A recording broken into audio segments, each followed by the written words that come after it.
It's already been hailed as a masterpiece and a potential box office blockbuster.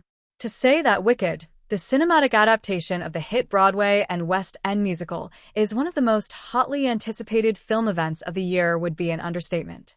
The stellar cast, led by Cynthia Erivo and Ariana Grande, has attracted much excitement, and the outfits created by Oscar-nominated costume designer Paul Tazewell are sure to be just as celebrated. I would say that this is probably my biggest creative experience, says Paul, who had just completed work on Steven Spielberg's West Side Story when he embarked on the project, which took 2.5 years. Following the plot of the stage show, Wicked, which is in 2 parts, the second to be released next year, recounts the untold story of the Witches of Oz.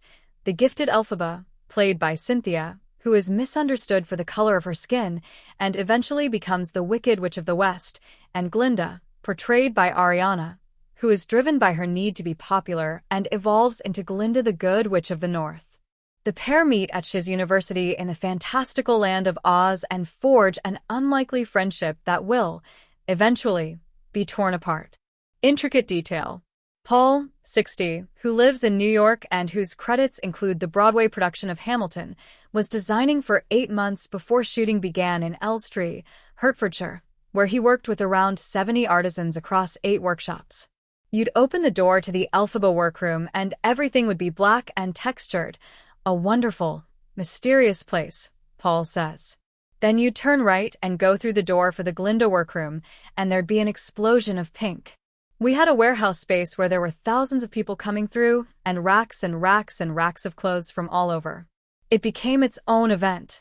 When Cynthia and Ariana came in for some early rehearsals, we were full speed ahead.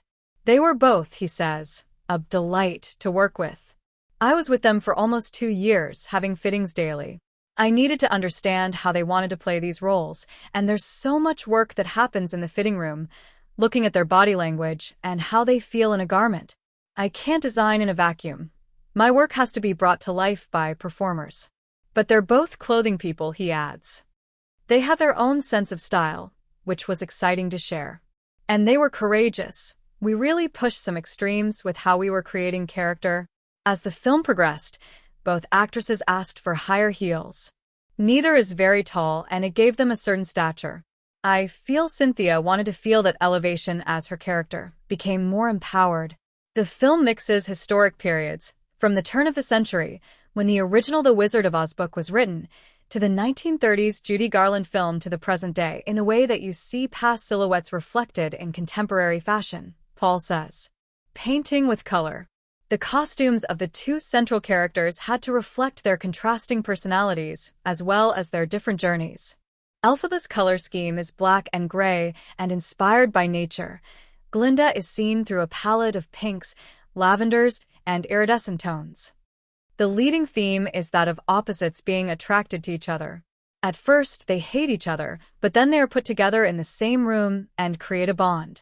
Elphaba is a private, insular, and protective woman who has been marginalized because of the color of her skin. She's also an advocate for animals, so I thought it was important to connect her to nature and give her a more grounded feel